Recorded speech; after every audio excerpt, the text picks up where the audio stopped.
Hello and welcome. Well, I finally made that vintage dress. So in today's exciting episode, I will show you the process I went through, the very painful process of making this dress. It's perfect. Perfect, perfect, perfect. Perfect jacket. So here is the pattern and the fabric that I'll be using to make my version of this dress. It's Vogue 9294 and I love this pattern since the first time I saw it. I love fashion from the 1930s and 40s. So this is an original from 1939, just sort of slightly tweaked, but not really. Back then it was there was the end of the Great Depression and World War II. So yeah, these sizes are very small. I mean, everyone at that time was the thinnest they would ever be, pretty much. So yeah, I can sort of understand why the sizing is so small, but yeah, I was shocked. It's like, I thought I was making a size 10, but now that I finished it, it looks more like a size 6 to me. So yeah, just be really careful if you're about to make it. I definitely read the measurements rather than the sizing. Because yeah, I was aiming for a baggy dress and it's not. It's very figure hugging. So not in an unflattering way, but yeah, just be careful about that. So I cut out all the pieces and here they all are. And there's collar, sleeves, bodice and skirt, as well as pockets. So I set everything aside, and I'm going to just do the bodice first.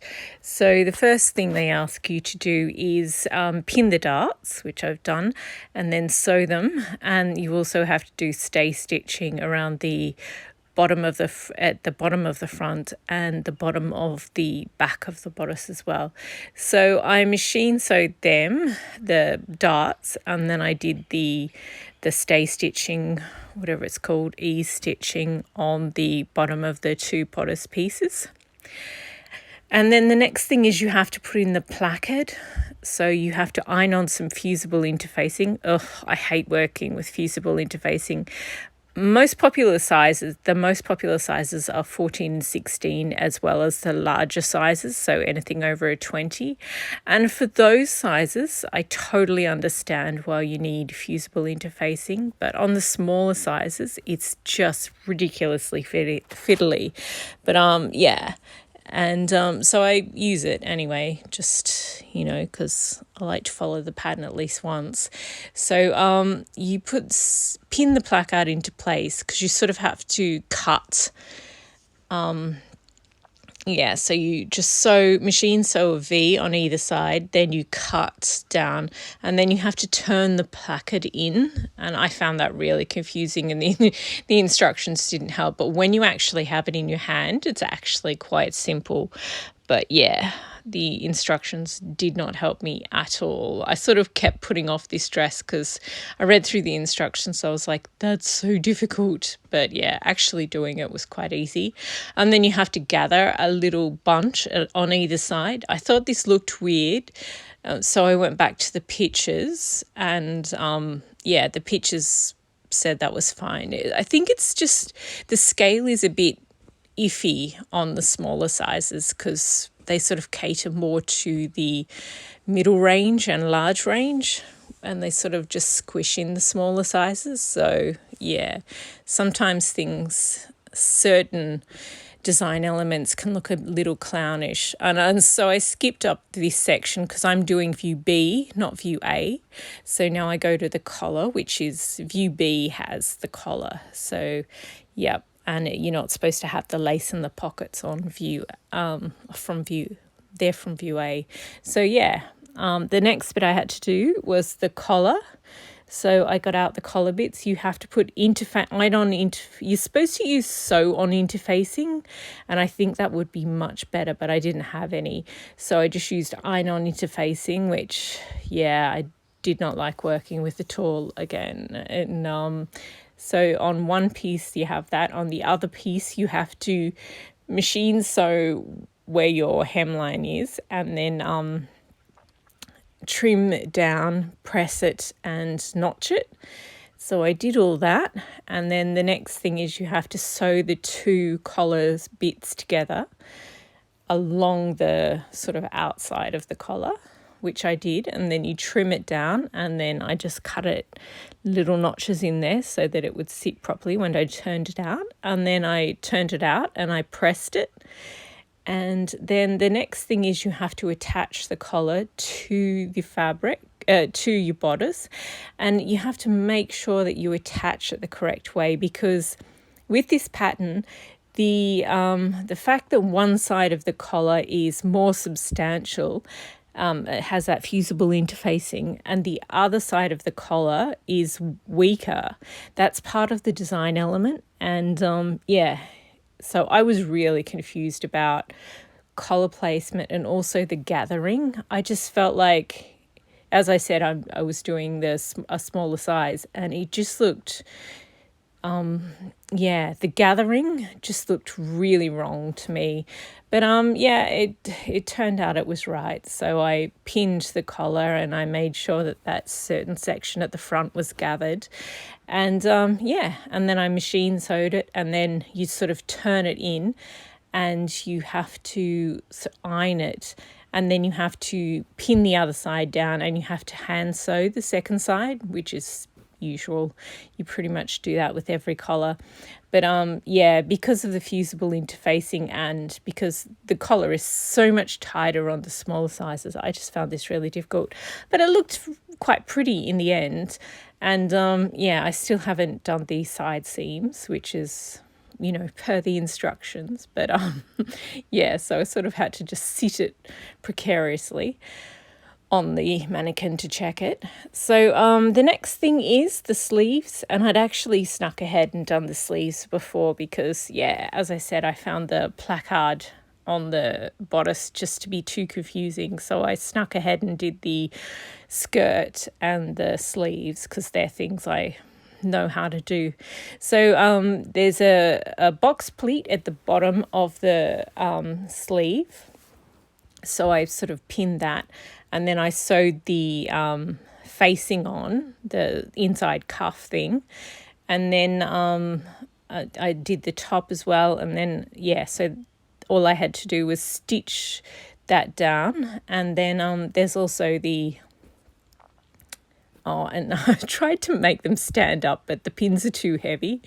There's some really cute darts at the top. There's 4 darts at the top, and they're very cute. And I tried to get a good shot of them, but they just would not sit up because the pins are too heavy. But the sleeves are very adorable. So, if you aren't confident sewing, they wanted you to sew the darts in, and I just think that would have looked really chunky. On the larger sizes, absolutely, you can get away with sewing in darts on something as small as a sleeve. But in the smaller sizes, I seriously recommend you just pin them, don't sew them, because it will just look too chunky. And so then I just put the sleeves in and set the sleeves, and they went in beautifully. And machine sewed them, turn them out to check them, and then just finish them the normal way. And then the next thing was as I said, I'd already skipped ahead and done sewing the 4 panels of the skirt together. And oh my God, you do not need to cut. If you're using just a standard stable cotton, you do not need to cut the skirt in 4 panels. You could easily just cut it in 2. So if I was doing this again, I would definitely cut the front on the fold and cut the back on the fold. If you're using a less stable fabric, then I can understand why you feel the need to use 4 different panels, but if you're using something as solid and stable as a cotton, just do 2 panels would be my recommendation, because having to hand sew all those seams. Anyway, so then you have to, I like the pockets from view A. They weren't actually supposed to be in view B, but I decided to use them anyway. So I made them and pinned them to it, and then so next thing you had to do was pin the bodice and the skirt together. and carefully sew them. And once you'd sew them, you're supposed to sew a second reinforcing line, and then you're supposed to trim down the excess seam allowance, but I never do that.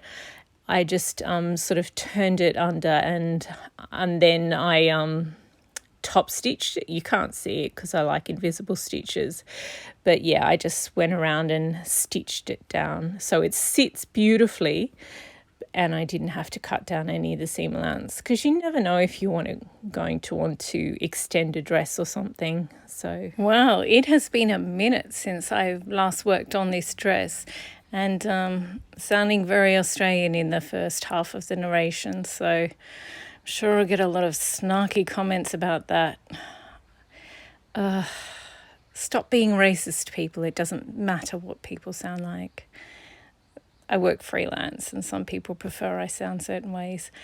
So I'm both. But yeah. Anyway, I have a whole bunch of stuff on my rack. It's actually crammed full with twice as much as there should be on that rack. But yeah, because there's a couple of different collection videos that I haven't shot yet. And I'm also trying desperately to work out everything, all the dresses I'm going to make for next year. So that's why all this fabric is out. So I've cleared it away now. Oh my goodness, I swear it's just chaos at the moment. But anyway, back to this dress. So both of these are a size 10. I think with the bamboo dress you can really see that it's a size 10. This I'm just showing you the gathers around the neckline. Every size has the same shoulder pads that you make after you've made the dress. You make shoulder pads to go in it, and I think the gathering and the height of the shoulders makes sense in the larger sizes, but not so much in anything under a 14. So yeah, depending on what size you're making, just really think about that in your mock-up. This is my wearable mock-up. So yeah, and with this one, the bamboo print dress, I think you can really tell that it's a size 10. Like, you can cinch in the waist to make it look different sizes. But this one most definitely looks like a size 6, whereas it's actually a size 10. It's got the waist, there's absolutely, I mean, I haven't done the closures yet, but there's absolutely no room for, you know, it's not a size 10. And the hips are fine. I think any adult in a smaller size, no matter what, I've got big hips, and that's fine.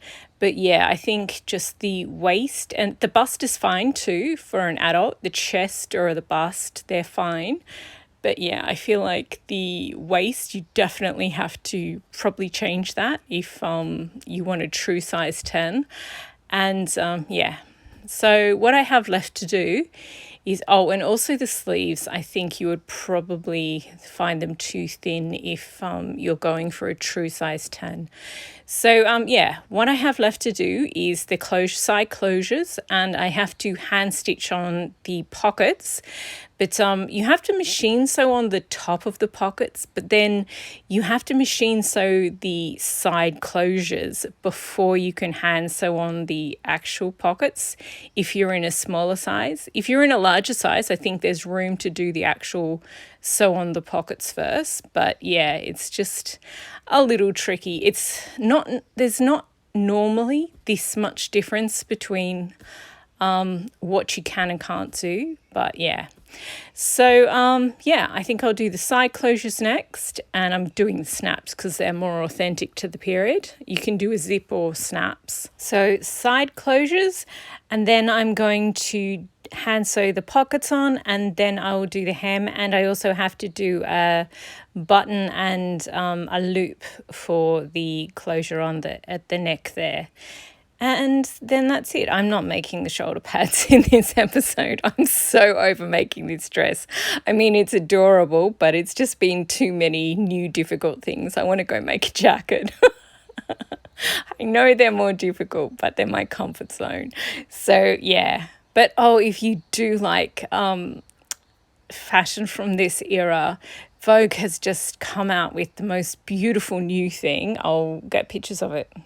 So yeah, it's actually from 1949, and again, it's an original that has been reissued and only slightly tweaked. So I would be really careful about working out your size.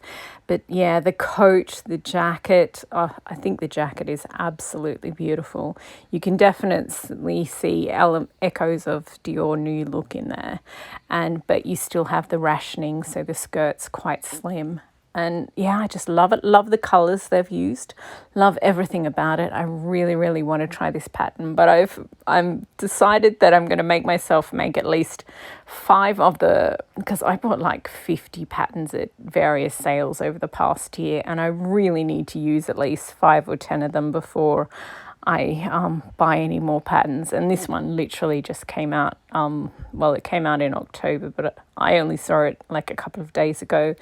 So yeah, definitely going to make a lot more dresses, and then I'll buy this. And I think I'm going to make I love every color that they have in the illustration. So I think I might, just make a little capsule collection out of it, because they're all just so beautiful. I love them. Anyway, I gotta get back to this dress. This camera's color autocorrect really does not know what to make of this fabric, does it? So I was going to do the side closures when I was in editing mode. I was like, oh, I'll definitely do those side closures next. But the pins that are holding the pockets on in place are actually quite big and a little bit heavy, so I think it's a little too cumbersome to do the side closures with all those pins still in there. So I think I'll just do most of both pockets and just leave that little bit on the edge that I can't sew until after I've done the side closures. So, and this is hours later. And so I went ahead and I sewed both pockets on, almost, except leaving that little corner. And then I was like, I'll do a little bit more hand sewing. So then I did the whole of the hem. And so I just sort of went round at the bottom and then turned over a bit and did stitch that down again. And then I also stitched down at the waistline. And this is me trying to show you the pockets, but I think they just blend in too much. I mean, what's the point of painstakingly adding pockets when you have to? I ended up in the photos for the thumbnail and the short for the YouTube shorts, I ended up putting autumn leaves, these fabric autumn leaves, into the pockets so that you can actually see them. A little ridiculous. So and I just stitched down the waistline a little bit more. I know that a lot of people would be like, buy some bias binding, buy some waist tape, buy an overlocker sort of thing, but I'm cool with doing it the 1939 way, where you just stitch it and it's basically just left that way. I'm fine with that. I'm fine with hand washing my garments. And so the next thing was, the only thing left actually, is the snap closures. So on one side, on the front side, and I accidentally put my closure on the right instead of the left because I cannot tell my left from my right.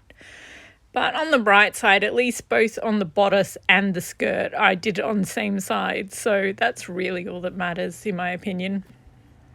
Unless, you've got mobility issues or something, and then it's important. But to me it's not, because I literally can't tell my left from my right.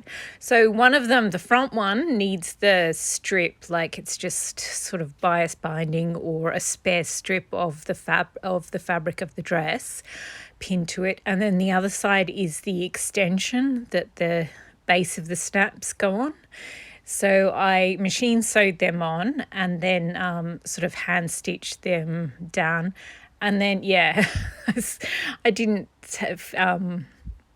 film myself actually putting all the closures on because it was such a painful process. I thought if I put my sewing needle down, sewing stuff down, then I will, and to pick up the camera, then I will not pick up the sewing needle again. So yeah, it's a bit bumpy. It's not perfect. And this is the back of the dress. I definitely will have to make the shoulder pads at some point, but not today. Definitely not today. So, and here it is at the front. It's so cute. Oh, I still haven't done the button thing, but I mean, when I wear shirts, I just wear a t-shirt underneath and I don't even button them. So I'm not sure. Don't like my chances of actually getting around to doing the button on this one. I've just put 2 of my pearl pins in the top, and then I decided it needed a fabric flat. See, look, this is me in the leaves. I get out the autumn leaves in a minute, honestly. And then I take these ones out because I think they look ridiculous, which they do. And there she is. Isn't it adorable? I mean, obviously there's things I could do better next time round, but I'm really, really happy with it. It's so lovely. It's such an unusual... can't recall the last time I wore an entire look in purple. But I do like the plummy mulberry colour in there. I think that's really pretty. And it sort of photographs as blue and red, which is weird. It's very much purple and plum and wine when you see it in person, and which is why I put that sort of dusty pink and maroon rose on there. And this is what my dress looks like. The model is wearing version A, and the illustration is version B. My dress is version B, but I have the pockets from A. I didn't like that lace thing, so I didn't do that. But yeah, I think the next one I'll try it in a lighter colour. And I also think I might like the one without the collar more. I'm not sure, so we shall see. But yeah, I'm really happy with the way that it turned out. I think it's lovely. So yeah, it is unfortunately time for me to go back to organising things and finally filming some of those collection videos. I still haven't done a quarterly review for July, August and September, and it's, November now. So yeah, but as I was packing these away, I put a tweed next to a rayon, and the green Italian tweed, and next to this printed floral rayon, and I think they look absolutely gorgeous together. So yeah, those two are doing something together at some point. Well, maybe not later this year, but definitely the start of next year. So yeah. Anyway, thank you for watching, and I hope it hasn't been too much of a saga, and I will see you maybe later on this month for lots of pink, because it's Pretty in Pink month. Basically, it's my excuse to make that pink 1950s dress from that movie. I love it so much. Oh, and if any of you have already bought the that 1949 vintage Vogue that just came out last month, please, please, please let me know what and if you've read the instructions and everything and looked at the pattern, please let me know what you think, because yeah, I am absolutely dying to do that one, but I really need to use up some of the patterns I have before I buy any more. So yeah, thanks again for watching.